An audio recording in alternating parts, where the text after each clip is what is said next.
తమిళనాట రాజకీయం crime thriller సినిమాను తలపించి ట్విస్టుల మీద ట్విస్టులతో రసవత్తరంగా సాగుతోంది. పొలిటికల్ స్టవ్ మీద అరవ సాంబార్ కుత ఉడుకుతోంది. సెగలు పొగలు కక్కుతోంది. క్షణక్షణం ఉత్కంఠ రేపుతోంది. 108 స్థానాలతో అతిపెద్ద పార్టీగా టీవీకే అవతరించింది. పక్క పార్టీల నుంచి ఓ 10 మంది కలిసి వస్తే విజయ్కు సీఎం పదవి లాంఛనమే అనుకున్నారు. కానీ లోక్ భవన్లో అడుగు పెట్టాక అసలు సంగతి అర్థమైంది.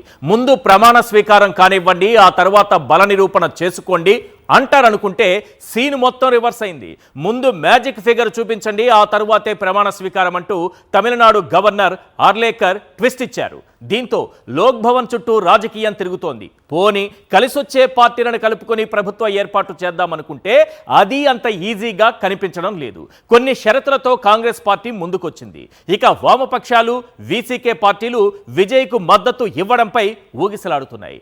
సిపిఐ, వీసీకే పార్టీలు సానుకూలంగా స్పందిస్తున్న మద్దతుపై అధికారికంగా ఎలాంటి ప్రకటన చేయలేదు. ఈ గ్యాప్లో విజయ్కిచ్చిన భద్రతను తగ్గించడం, ఆయన కాన్వాయ్ ఎలా కేటాయిస్తారంటూ డీజీపీని గవర్నర్ క్వశ్చన్ చేయటం, గవర్నర్ తీరును ఖండిస్తూ రేపు తమిళనాడు వ్యాప్తంగా కాంగ్రెస్ పార్టీ నిరసనలకు పిలుపునివ్వడం, ఈ పరిణామాలన్నీ పొలిటికల్ హీట్ను మరింత పెంచేశాయి. ఇంతకీ తమిళనాట కొత్త ప్రభుత్వం ఎప్పుడు కొలువుదీరనుంది? టీవీకేతో కలిసొచ్చే పార్టీలేంటి? ఈ పొలిటికల్ పద్మ వ్యూహాన్ని విజయ్ ఎలా ఛేదించబోతున్నాడు? ఈ ప్రశ్నలతో పాటు ప్రధానంగా వినిపిస్తున్న ఓ 10 ప్రశ్నలేంటో ఒక్కసారి మనం స్క్రీన్ పైన చూద్దాం.